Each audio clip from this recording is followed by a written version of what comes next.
Hi, I'm Amy Van Weinsberg. And I'm Noel Sharkey. And we are the co-organizers of the workshop on Responsible Robotics, sponsored by the 4TU Centre for Ethics and Technology in the Netherlands.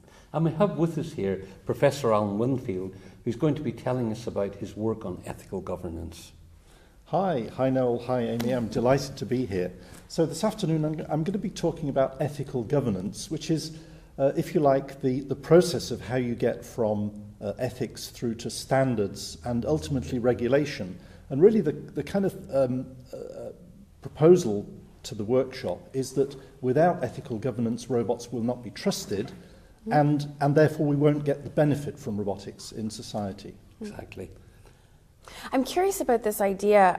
We've heard some talks at the conference that we're at about trusting the robots. And I wonder if we also need to be encouraging, through governance, trusting the companies that are making the robots and the institutions that are doing the research on the robots. How does that fit into your work? Well, I absolutely agree with you. And you know, in a sense, standards, if you like, are part of that process. Because if you buy a robot and it has a stamp on the side that says this robot has been designed and built in accordance with, you know, BSI 8611, then that helps to build confidence that the company haven't just made up the standards that, you know, that they applied.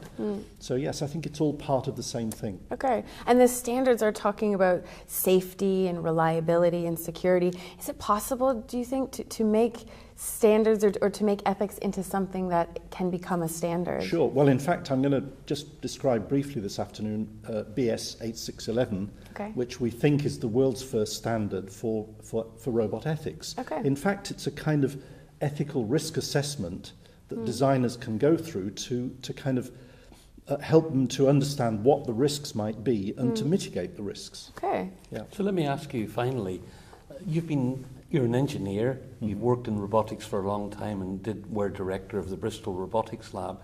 I'd like to just tell us, what was the most fun piece of research you've done in robotics in your career? Sure, yeah, that's a great question. It was a project called the Emergence of Artificial Culture in Robot Societies. Oh yes, I remember that one. Yeah, and it was terrific. There were 6 universities covering all disciplines from philosophy to systems biology to robotics. And we essentially were trying to answer the question, how can robots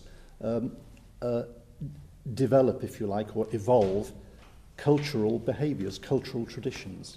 Thanks very much, Alan. We're really looking forward to your talk today. Great. Thank you very much indeed. Thank you. Thank you.